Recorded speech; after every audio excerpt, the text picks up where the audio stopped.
Hey guys, तो आज बात करते हैं हम केमिस्ट्री के बारे में। 1 से 1.5 महीने का टाइम बचा हुआ है। कैसे हमको केमिस्ट्री को हमारी मैनेज करना है, कैसे हम 140 से 150 के स्कोर तक पहुंच सकते हैं। मैं उम्मीद करके चल रहा हूं कि अभी आपका स्कोर 100 के आसपास केमिस्ट्री में कम से कम होगा। इतनी मेहनत आपने साल भर कर रखी है। अगर आपने बिल्कुल ही कुछ नहीं कर रखा है, आपके नंबर 40-50 आ रहे हैं केमिस्ट्री में, तो मैं आपको एक ही सलाह दूंगा कि जो इंपॉर्टेंट टॉपिक्स हैं केमिस्ट्री के, चाहे इनऑर्गेनिक हो, फिजिकल हो या ऑर्गेनिक हो, उनको कंप्लीट कर लीजिए ताकि आपका स्कोर जो है वो 100-120 तक ईजिली पहुंच जाए अगले 1.5 महीने में। लेकिन अगर आपने ऑलरेडी थोड़ी बहुत मेहनत कर रखी है केमिस्ट्री में, तो इस वीडियो को आप आगे देखिए क्योंकि it will help you a lot. देखो, सबसे पहला, पढ़ना आपको वहीं से है केमिस्ट्री जहाँ से अभी तक आप पढ़ते आए हो। मतलब आपने अगर अपनी कोचिंग कोई करी होगी और कोचिंग के आपने बनाए होंगे नोट्स, तो सबसे पहले तो हमें रिवाइज करने हैं हमारे नोट्स। अगर आपने नोट्स नहीं बनाए हैं, आपने एनसीईआरटी से पढ़ा था, तो आप एनसीईआरटी से ही रिवाइज करिए। लेकिन स्टार्टिंग वहीं से करनी है रिवीजन की जहाँ से आपने अभी तक किया हुआ है। तो सबसे पहले तो आप करोगे आपके नोट्स रिवाइज, उसके बाद और उन नोट्स के अंदर जो क्वेश्चन सर ने करवाए होंगे क्लास में, वो आप करोगे क्वेश्चन रिवाइज। उसके बाद आप जाओगे, आपका अगला स्टेप होगा पास्ट ईयर क्वेश्चंस। आप जब अपने नोट्स रिवाइज कर लोगे, उसके बाद आपको और अलग से क्वेश्चन प्रैक्टिस करने नहीं जाना है। आपको करना है सबसे पहले आपके पास्ट ईयर के क्वेश्चंस। आप करोगे नीट के क्वेश्चंस, आप करोगे एम्स के क्वेश्चन और आप करोगे जेईई मेंस के क्वेश्चन। ठीक है, तो आप कोई सा भी चैप्टर करोगे उसमें इन तीन के पास्ट ईयर के क्वेश्चन आपको करने ही हैं। अब जब आपने ये सारी चीज़ कर ली, उसके बाद देखिए मैं आपके लिए लिख करके लेकर के आया हूँ कि दूसरी चीज़ जो आपको ध्यान रखनी है कि अगर आप फिजिकल में आपको कोई चीज़ छूट गई है या ऐसा कोई चैप्टर या टॉपिक छूट गया है जो बहुत हार्ड है और अब चूंकि आपके पास टाइम कम बचा हुआ है, तो आपको कोई भी नई चीज़ करने की अब ज़रूरत नहीं है। अगर फिजिकल में कोई चैप्टर छूट गया है तो उसको अब आप चले जाने दो, उसको आप छोड़ दो क्योंकि वो आपका बहुत टाइम कंज्यूम कर लेगा। ऑर्गेनिक में कोई चैप्टर अगर छूट गया है और आपको लगता है कि आपके पास इतना टाइम अभी भी बचा हुआ है कि आप उसको बहुत जल्दी कवर कर सकते हो और वो आपको हेल्प कर सकता है, तो ही उस चैप्टर के पीछे जाना। नहीं तो अब मैं किसी भी नई चीज़ को करने का सलाह नहीं दूंगा। तीसरी चीज़, अगर आपको लगता है कि इन 3 में से आपके 2 सब्जेक्ट अच्छे हैं, से फॉर एग्जाम्पल कुछ लोगों का इनऑर्गेनिक एंड ऑर्गेनिक अच्छा होता है, कुछ का इनऑर्गेनिक फिजिकल अच्छा होता है, कुछ का इनऑर्गेनिक वीक होता है, ऑर्गेनिक फिजिकल अच्छा होता है। तो अगर आपके तीनों अच्छे नहीं हैं, अगर आपके केवल 2 ही अच्छे हैं, तो 2 को ही मास्टर कर लो, उससे आपका काम चल जाएगा। आपको चाहिए 30 to 35 क्वेश्चन आपको सही करने हैं कम से कम to get a medical seat. तो वो आपके 2 सब्जेक्ट को स्ट्रॉन्ग करके भी हो जाएंगे। थोड़ा आपके पास मार्जिन है अगर आपको कोई चीज़ वीक छूट गई है तो। अब हम बात करते हैं एक एक करके, इनऑर्गेनिक में क्या करना है, ऑर्गेनिक में क्या करना है, फिजिकल में क्या करना है, इस बारे में। देखो, सबसे पहले बात करते हैं इनऑर्गेनिक के बारे में। इनऑर्गेनिक में सबसे पहला स्टेप आपका वही होगा, आप नोट्स रिवाइज करोगे, नोट्स के अंदर करवाए हुए क्वेश्चंस करोगे, उसके बाद करोगे प्रीवियस ईयर के क्वेश्चंस।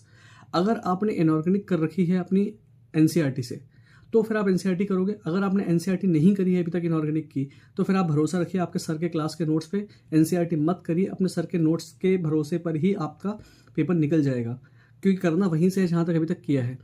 अगर आपके पास एक्स्ट्रा टाइम बचता है तो भले ही आप नोट्स करने के बाद, सब कुछ कंप्लीट करने के बाद, एक बार एनसीईआरटी को गो थ्रू कर लीजिए कि क्या चीज़ें छूट गई हैं और वो आप अपने नोट्स में ऐड कर सकते हैं। लेकिन अगर आपके पास टाइम नहीं है तो you can skip this part. जहाँ से आपने अभी तक किया है सर के नोट्स से, वहीं से ही आप दोबारा कर लीजिए। अगर आपको लगता है कि इनऑर्गेनिक में कोई चैप्टर आपका वीक है और आपको लग रहा है कि अभी आपको वन शॉट देखने की ज़रूरत है, तो या तो आप अमित महाजन सर के वन शॉट देख सकते हैं। ये मैं बच्चों से जो मेरी बात हुई है उस हिसाब से मैं बता रहा हूँ। मैंने खुद ने कोई भी वीडियोज़ इनके नहीं देखे हैं, तो इट इज़ अ सजेशन जो मुझे हज़ारों बच्चों ने दिया, वहाँ से मैं आपको बता रहा हूँ कि या तो आप अमित महाजन सर के वन शॉट्स देख सकते हैं या मोहित सर के देख सकते हैं। ओके, और इन वन शॉट के थ्रू आपका काफ़ी अच्छा एक चैप्टर होगा जो आपका फटाफट रिवाइज हो जाएगा। उसके बाद आप अपने जब आप वहाँ से, अब जब आप लेक्चर देखेंगे, अगर आपके पास नोट्स बनाने का इतना टाइम तो है नहीं, तो एनसीईआरटी में ही आप मार्क कर सकते हो उन चीज़ों को और फटाफट आप फिर रिवाइज कर सकते हैं। लेकिन ये भी आपको करना तब है जब आपके पास टाइम बहुत ज़्यादा एक्स्ट्रा हो या कोई चैप्टर बहुत ही इंपॉर्टेंट हो जो आपका अभी तक हुआ ना हो। ओके, सो इनऑर्गेनिक में मेरी एक ही सलाह है कि चूँकि रटने वाली चीज़ें बहुत सारी हैं, तो आप कितने ही कोशिश कर लो, कुछ ना कुछ चीज़ें भूल जाती हैं। तो कॉन्सेप्चुअल चीज़ पर ज़्यादा जाना, रटने वाली चीज़ जितनी हो जाए तो ठीक है, नहीं तो पूरे अगर 15 क्वेश्चन आते हैं इनऑर्गेनिक के, उसमें आपने अगर 12-13 क्वेश्चन भी सही कर दिए तो भी आपका काम चल जाएगा। पूरे 15 में से 15 क्वेश्चन सही करना आपके लिए ज़रूरी नहीं है। और इनऑर्गेनिक में अगर आपको और कुछ भी समझ में नहीं आ रहा है, तो 2-3 चैप्टर्स हैं जो अगर आप कर लो तो आपके 15 में से 7-8 क्वेश्चन तो सही हो ही जाएंगे। पहला है केमिकल बॉन्डिंग, दूसरा है कोऑर्डिनेशन कंपाउंड। इन 2 चैप्टर्स से कर लो, आपके करीब 6 से 7 क्वेश्चन सही हो जाएंगे। इसके बाद भी आपके पास टाइम मिलता है तो आप पीरियोडिक टेबल भी कर सकते हैं, उससे आपके 8 से 9 क्वेश्चन सही हो जाएंगे, क्योंकि मैक्सिमम इनऑर्गेनिक का पोर्शन यहाँ से कवर हो जाता है। ठीक है, ये हुई इनऑर्गेनिक की बात। अब हम बात करते हैं ऑर्गेनिक केमिस्ट्री की। ऑर्गेनिक केमिस्ट्री में देखो, वही हमको क्लास के नोट्स रिवाइज करने हैं, उसके अंदर के क्वेश्चन करने हैं, हमको पास्ट के क्वेश्चंस करने हैं, एम्स, नीट और जेईई मेंस के। उसके बाद अगर आपको टाइम मिलता है तो आप एनसीईआरटी के इन टेक्स्ट क्वेश्चन और जो बैक में क्वेश्चन दिए होते हैं ये दोनों क्वेश्चंस कर सकते हैं। एनसीईआरटी क्वेश्चन बहुत स्टैंडर्ड के हैं और बुक बहुत सिंपल है, करना ईजी है। और वहाँ से जब आप ऑर्गेनिक करें तो अपने पास नेम रिएक्शन नेम की एक पूरी लिस्ट तैयार करेंगे जो आपको रिवाइज करने में हेल्प करेगी। तो ऑर्गेनिक केमिस्ट्री मोस्टली जो है आपकी ईजिली हो जाएगी इतने से। और अगर आपको जनरल ऑर्गेनिक केमिस्ट्री में प्रॉब्लम आती है तो आप पंकज सर की वीडियोस देख सकते हैं। पंकज सर का मैं नाम काफ़ी सुना है कि उनके वन शॉट वीडियोस जो हैं उसके थ्रू जनरल ऑर्गेनिक केमिस्ट्री बहुत ईजिली हो जाती है। और अगर आपको फिर भी प्रॉब्लम आ रही है तो ऑर्गेनिक केमिस्ट्री में कुछ चैप्टर्स जैसे जनरल ऑर्गेनिक केमिस्ट्री और दूसरा हाइड्रोकार्बन्स, इन दो को केवल आप कर लोगे तो आपके 6 से 7 क्वेश्चन सही हो जाएंगे। इसके अलावा आपके पास टाइम मिलता है तो अल्कोहल, फिनॉल्स एंड ईथर्स भी आप कर लीजिए तो करीब 8 से 9 क्वेश्चन आपके सही हो जाएंगे। यही आपका बल्क ऑफ ऑर्गेनिक केमिस्ट्री बनाते हैं। फिर हम बात करते हैं फिजिकल केमिस्ट्री की। देखो फिजिकल केमिस्ट्री सबसे टफ पार्ट होता है। फिजिकल केमिस्ट्री के साथ प्रॉब्लम ये होती है कि फिजिकल केमिस्ट्री अगर आपको स्टार्टिंग में आपने क्वेश्चन प्रैक्टिस कर लिया तो फिजिक्स की तरह ही है कि आज तो आपको इजी लगेगी, अब इजी लगेगी, लेकिन अगर आपने पहले नहीं किया है तो अभी आपको फिजिकल लगेगी बहुत हार्ड। तो इसलिए मैं सजेस्ट करूँगा कि फिजिकल में जो अभी तक आपने कर लिया है उसको ही स्ट्रॉन्ग करो। फिजिकल में अभी फिर नए सिरे से कोई चीज़ उठाने या कोई नया चैप्टर उठाने मत बैठो। तो देखो फिजिकल में भी वही नोट्स आपको जहाँ से आपने किए थे वहीं से करना है, उसी के आपको क्वेश्चंस करने हैं और आपको पास्ट के क्वेश्चंस करने हैं। फिजिकल में एनसीईआरटी करने की ज़रूरत नहीं है। एनसीईआरटी बहुत टफ किताब है, अभी आपके पास अब उस चीज़ के लिए टाइम नहीं। अगर आपको वन शॉट वीडियोस देखने हैं फिजिकल के किसी चैप्टर के तो सुधांशु सर के आप देख सकते हो या सर्वेश सर के देख सकते हो। सारे वीडियो जितने मैंने बताया सारे यूट्यूब पे फ्री में अवेलेबल हैं। ओके।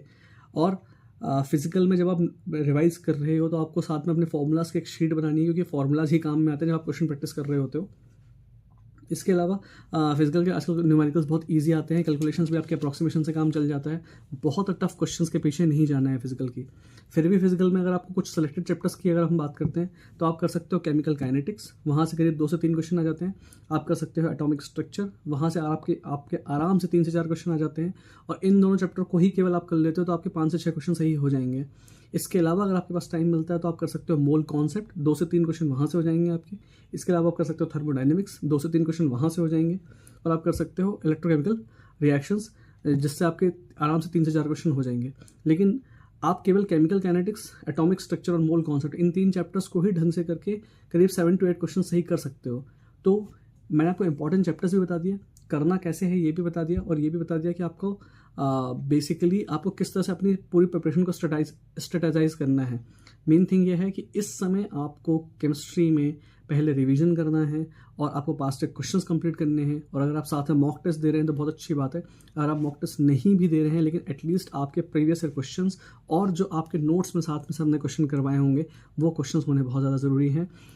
और स्पेसिफिक किसी चैप्टर की क्वेश्चन प्रैक्टिस अगर आप करते हैं तो पहले करिए इंपॉर्टेंट चैप्टर्स की क्वेश्चन प्रैक्टिस कंप्लीट, उसके बाद जाइए अनइम्पॉर्टेंट पर। बहुत मोटी बुक्स जैसे एररलेस या फिर जो बुक्स जिनमें बहुत सारे क्वेश्चंस दिए हुए हों उतना करने का अभी आपके पास टाइम नहीं है। लेकिन दिन भर में अगर आप 12 घंटे पढ़ रहे हैं तो एटलीस्ट 4 से 5 घंटे आपको केमिस्ट्री को देने हैं, 4 से 5 घंटे आपको देने हैं बायो को, और 2 से 3 घंटे आप दे सकते हो फिजिक्स को। फिजिक्स कंपैरेटिवली सबसे कम टाइम दिया जाना चाहिए, इस टाइम पर सबसे ज़्यादा टाइम बायो और केमिस्ट्री को ही दिया जाना चाहिए। तो आई होप आपको ये वीडियो अच्छा लगा होगा। Please like and subscribe and please comment करना जो भी स्पेसिफिक चीज़ आपको लगता है कि आपको डाउट आ रहा है। I will definitely help you out. You can also message me on Telegram, वहाँ पर मैं हर बच्चे को रिप्लाई करता हूँ and I will help you definitely on making a good strategy for your exam. Thank you.